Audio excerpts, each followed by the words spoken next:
बेताल। कहानी साहसी बीरबल।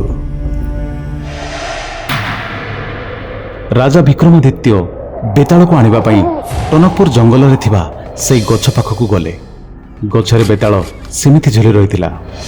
बेताल को गछरु ओल्हाई पिठीरे धरी साधु को आश्रम आड़क अग्रसर हेउथांती। एबे बेताल विक्रम को आउ एक नुआ कहानी कहवाकू आरंभ कला। बहु वर्ष तलर कथा।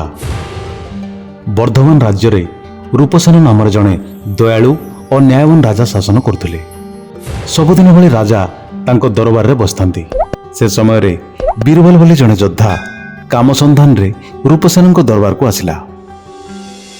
राजा रूपसेन बीरबल को ता कामर पारिश्रमिक केते टंका नेबो बोली पचारिबारु बीरबल राजा को कहिला से दिन को 100 स्वर्ण मुद्रा नब। ए कथा सुनी राजा रूपसेन आ दरबार थिबा समस्ते आश्चर्य हो गले। राजा बीरबल को पचारिले तुम घरे किए किए रुहंती? बीरबल कहिला मो परिवार रे मु मो स्त्री आ 2 पिला छुआ रुहंती। ए कथा सुनी राजा पुणी आश्चर्य हो गले। राजा मने मने चिंता कले या परिवार तो छोट, तेबे ए लोक एते स्वर्ण मुद्रा नहीं कौन करिवो? आ परे भाविले एते स्वर्ण मुद्रा मागुची माने किछि तो कारण थिबो। सेथिपई रूपसेन बीरबल कथारे राजी होई बीरबल को महल रे कार्य करिवा पई नियुक्ति देले। परदिन बीरबल महल को काम करिवा पई आसिला। बीरबल दिन राति एक करी राजांकर खाइबा पीवा सोइबा सबु समय रे राजांको उपरे तीक्ष्ण दृष्टि रखी बहु जत्न सहकारे राजांकर सुरक्षा करुथला। आउ ता काम सरला परे मुद्रा भंडाररू 100 स्वर्ण मुद्रा नहीं घर को फेरुथला। राजांको मुंडरे सबुबेले एक कथा घुरुथला जे बीरबल एते स्वर्ण मुद्रा नहीं करुछि कोन? दिने राजा तांको गुप्तचर को डाकी कहिले तुमे बीरबल रो पछरे जाओ आउ देखि आसी मते कहिबो बीरबल 100 स्वर्ण मुद्रा नहीं कोन करुछि। 7 दिन गला परे गुप्तचर आसी राजा को कहिला महाराज मु बीरबल रो पीछा करी जाई देखिली बीरबल से 100 स्वर्ण मुद्रा रु 20 स्वर्ण मुद्रा मंदिर को 20 स्वर्ण मुद्रा ब्राह्मण माननकु आउ 20 मुद्रा अनाथ गरीब लोकंकर भजन निमंते देई बाकी तक 20 स्वर्ण मुद्रा निज परिवार सकाशे नेकी जाउछि। गुप्तचर रो कथा सुनी राजा खूब खुशी हेले। मने मने भाविले मो पूरा जीवन रे एमिति भलो मनुष्यटिए केबे भी देखि नथिली जे निज राज्यर सब लोकंक सुख दुख बुझी साहाय्य सुविधा करुछि। दिने राति रे राजा रूपसेन शोइथांती। से समय रे राजमहल पाखरे थिबा श्मशान रु कहार गोटे कांदिवा शब्द सुनिले। हठात उठी पड़ी बीरबल को डाकी कहिले तुमे जाओ आउ देखो एते अंधार राति रे किए काहेकि कांदुछि। बीरबल राजांकर आदेश अनुसार किए कांदुछि देखिबा पई श्मशान आड़कू गला। से समय रे राजा मध्य लुचि लुचि बीरबल रो पछे पछे श्मशान आड़कू गले। बीरबल श्मशान पाखक जाई देखिला जणे स्त्री लोक बड़ पाटी करी जोर जोर रे कांदुछि। बीरबल से स्त्री लोकन को पचारला तुमे किए आउ एठी काहे कांदुछ? स्त्री लोक जनक कहिला मु ए राज्यर भाग्य लक्ष्मी, मु एथि पई कांदुछि कारण ए राज्यर बहु अन्याय काम होईछि। सेति पई शनिदेव मते ए राज्यर बहिष्कृत करूचंती। से ए राजा को मारिबा पई मन बळेछंती। सेति पई मु कांदुछि। भाग्यलक्ष्मीर कथा सुनी बीरबल बहुत दुख कला। आ भाग्यलक्ष्मी को पचारला माँ राजा और राज्य को बंचाइबा पई किछि उपाय अछि कि? भाग्यलक्ष्मी कहिले उपाय अछि। ए राज्यर पूर्व दिगरे गोटे महाकाली मंदिर अछि। से मंदिर रे जदि तू तो पुअर बलि देबू ताहले राजा आ राज्य को आसुवा सबु बाधा विपत्ति एड़े हो जिवो आ किछि भी असुविधा हेबनी।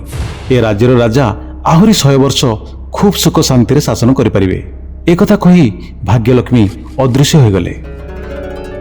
बीरबल टिके नीरव रही मनरे चिंता कला आ दौड़ी दौड़ी निज घर को गला। घर को जीवा समय बीरबल मनरे भाबुतिला मते जेमिति भी हो महाराज आउ ए राज्य को आसुवा सबु विपत्तिर समाधान करने को पड़िबो। किंतु बीरबल एक कथा जान नथिला जे राजा भी ता पछे पछे आछंती आ से भाग्यलक्ष्मीर सब कथा सुनि सारचंती। बीरबल घर को आसी ता स्त्री पिला को सब कथा कहिला। बीरबल कथा सुनी ता पुओ खुशी होई कहिला बापा तुम कथा आउ ए राज्यर मंगल सकाशे महाकाली पाखरे मो बलि देवा बहुत भाग्यर कथा। ତୁମେ ମୋ ମୁଣ୍ଡ କାଟି ମା କାଳୀଙ୍କ ପାଖରେ ବଳି ଦେଇଦିଅ। ମହାକାଳୀଙ୍କ ପାଖରେ ବଳି ହେବା ବହୁତ ପୁଣ୍ୟର କାମ। ବୀରବଲ ଏବେ ତା ସ୍ତ୍ରୀକୁ ପଚାରିଲା, ତୁମେ କ'ଣ କହୁଛ? ତା ସ୍ତ୍ରୀ କହିଲା, ମୋ ସ୍ୱାମୀ ମୋ ଦେବତା, ସେ ଯାହା ନିଷ୍ପତ୍ତି ନେବେ ସେଥିରେ ମୁଁ ସହମତ। ଏସବୁ ଦେଖି ରାଜା ରୁପସେନ ଆଶ୍ଚର୍ଯ୍ୟ ହୋଇଗଲେ। ଏବେ ବୀରବଲର ସପରିବାର ମହାକାଳୀଙ୍କ ମନ୍ଦିର ଆଡ଼କୁ ଗଲେ। ବୀରବଲ ମହାକାଳୀଙ୍କୁ ପ୍ରଣାମ କରି ରାଜାଙ୍କର ମଙ୍ଗଳ କାମନା ସକାଶେ ପ୍ରାର୍ଥନା କଲା। ପରେ ଖଣ୍ଡାଟି ଆଣି ମହାକାଳୀ ଆଗରେ ତା ପୁଅର ମୁଣ୍ଡଟିକୁ କାଟିଦେଲା। ଭାଇର ମରିବା ଦେଖି ଭଉଣୀ ଭାବିଲା, ଭାଇ ବିନା ମୁଁ କେମିତି ବଞ୍ଚିବି? ସେଥିପାଇଁ ସେ ବି ତା ଜୀବନକୁ ହାରିବ ବୋଲି ଖଣ୍ଡାଟିକୁ ଉଠେଇ ନିଜ ମୁଣ୍ଡକୁ କାଟିଦେଲା। ଆଖି ଆଗରେ ପିଲାଙ୍କର ମରିବା ଦେଖି ବୀରବଲର ସ୍ତ୍ରୀ ସହି ନ ପାରି ତଳେ ପଡ଼ି ମରିଗଲା। ଏସବୁ ଦେଖି ବୀରବଲର ଆଖିରେ ଲୁହ ଆସିଗଲା। ଭାବିଲା, ପରିବାରକୁ ଛାଡ଼ି ସେ ଏବେ କେମିତି ଆଉ କାହା ପାଇଁ ବଞ୍ଚିବ?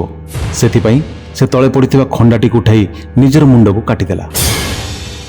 ଏମିତି ରାଜା ଆଉ ରାଜ୍ୟର ମଙ୍ଗଳ ପାଇଁ ଗୋଟିଏ ପୁରା ପରିବାର ଜଣକ ପରେ ଜଣେ ସମସ୍ତେ ମହାକାଳୀଙ୍କ ଆଗରେ ବଳି ପଡ଼ିଗଲେ। ଏସବୁ ଦେଖି ରାଜା ରୁପସେନ ମନରେ ଭାବିଲେ, ତାଙ୍କ ପାଇଁ ଗୋଟେ ପୁରା ପରିବାର ବଳି ଚଢ଼ିଗଲା, ଏଥିପାଇଁ ସେ ହିଁ ଦାୟୀ। ଏଣୁ ତାଙ୍କର ବଞ୍ଚିବାର କୌଣସି ଅଧିକାର ନାହିଁ ବୋଲି ଖଣ୍ଡାଟିକୁ ଉଠାଇ ନିଜ ମୁଣ୍ଡକୁ କାଟିବାକୁ ଯିବା ସମୟରେ ହଠାତ୍ ଦେବୀମା ପ୍ରକଟ ହେଲେ। ଦେବୀମା ରୁପସେନକୁ କହିଲେ, ତୋ ସାହସ, ତ୍ୟାଗ ଆଉ ନିଜ ସେବକ ପାଇଁ ତୋର ଏତେ ଭଲ ପାଇବା ଦେଖି ମୁଁ ଅତ୍ୟନ୍ତ ଖୁସି ଆଉ ତୃପ୍ତ ହେଲି। କହ, ତୋତେ କ'ଣ ଦରକାର? ତୋ ଇଚ୍ଛାରେ ଯୋଉ ବର ଦରକାର ମାଗେ। ରାଜା ରୁପସେନ ମାଙ୍କୁ ପ୍ରଣାମ କରି କହିଲା, ମା, ତୁମେ ଯଦି ଖୁସି ତେବେ ମୋର ଏହି ପ୍ରାର୍ଥନା ରକ୍ଷା କର ମା। ବୀରବଲ ଆଉ ତା ପୁରା ପରିବାରକୁ ପୁଣି ଥରେ ବଞ୍ଚାଇ ଦିଅ। ଏବେ ଦେବୀ ମା ଅମୃତ ପାଣି ଛିଞ୍ଚି ବୀରବଲର ପୁରା ପରିବାରକୁ ବଞ୍ଚାଇ ଦେଲେ। ଏଠି ବେତାଲ ତା କାହାଣୀକୁ ସାରି ସବୁଥର ପରି ବିକ୍ରମକୁ ପଚାରିଲା, ବିକ୍ରମ, ଏବେ ତୁ କହ, ଏ କାହାଣୀରେ ସମସ୍ତଙ୍କ ଭିତରୁ କାହାର ବଳିଦାନ ବଡ଼? ବୀରବଲ, ରାଜା ନା ବୀରବଲର ପରିବାର ଲୋକ? କାହା ବଳିଦାନ ସବୁଠୁ ମହାନ? ଉତ୍ତର ଜାଣି ତୁ ଯଦି କହିବୁନି ତାହେଲେ ମୁଁ ତୋର ମୁଣ୍ଡକୁ ଫଟାଇ ଖଣ୍ଡ ଖଣ୍ଡ କରିଦେବି। ବିକ୍ରମ ନୀରବ ଥିଲେ। ବେତାଳ ପୁଣି କହିଲା, କହ ବିକ୍ରମ, କହ, କାହା ବଳିଦାନ ମହାନ? ଏବେ ବିକ୍ରମ କହିଲେ, ବେତାଳ, ରାଜା ରୁପସେନର ବଳିଦାନ ସବୁଠୁ ବଡ଼ ଆଉ ମହାନ ଥିଲା। କେମିତି ବିକ୍ରମ? କାହିଁକି ନା ରାଜାର ବଳିଦାନରେ କୌଣସି ସ୍ୱାର୍ଥ ନଥିଲା। ବୀରବଲ ତା ପିଲାର ବଳି ଦେଇ ଗୋଟିଏ ସେବକର କର୍ତ୍ତବ୍ୟ କଲା, ଆଉ ତା ପରିବାର ଲୋକ ନିଜ ନିଜ ଭିତରେ ଭଲ ପାଇବା ଲାଗି ନିଜର ବଳିଦାନ ଦେଲେ। କିନ୍ତୁ ରାଜା ତା ସେବକ ଆଉ ତା ପରିବାର ପାଇଁ ଜୀବନ ଦେବାର କୌଣସି ଆବଶ୍ୟକତା ନଥିଲା। ସେଥିପାଇଁ ସମସ୍ତଙ୍କ ଭିତରୁ ରାଜାର ବଳିଦାନ ସବୁଠୁ ବଡ଼ ଆଉ ମହାନ। ରାଜାର ବୁଦ୍ଧି ଆଉ ବିଚାର ଦେଖି ବେତାଳ ଖୁବ୍ ଖୁସି ହେଲା। କହିଲା, ପୁରା ସତ କଥା କହିଲୁ ବିକ୍ରମ, କିନ୍ତୁ ତୁ ଗୋଟିଏ ଭୁଲ କରିଦେଲୁ। ମୁଁ କହିଥିଲି ତୁ ମୁହଁ ଖୋଲିବୁନି, ତୁ କହିଲୁ ଏବେ ମୁଁ ଚାଲିଲି। ବେତାଳ, ବେତାଳ, ବେତାଳ। ଏବେ ବେତାଳ ବିକ୍ରମର ପିଠରେ ଉଡ଼ି ସେ ଗଛ ପାଖକୁ ଗଲା। ବିକ୍ରମ ବେତାଳର ପଛେ ପଛେ ଦୌଡ଼ିଗଲେ। ବେତାଳକୁ ପୁଣି ଆଣି ସାଧୁଙ୍କ ଆଶ୍ରମ ଆଡ଼କୁ ନେବା ସକାଶେ।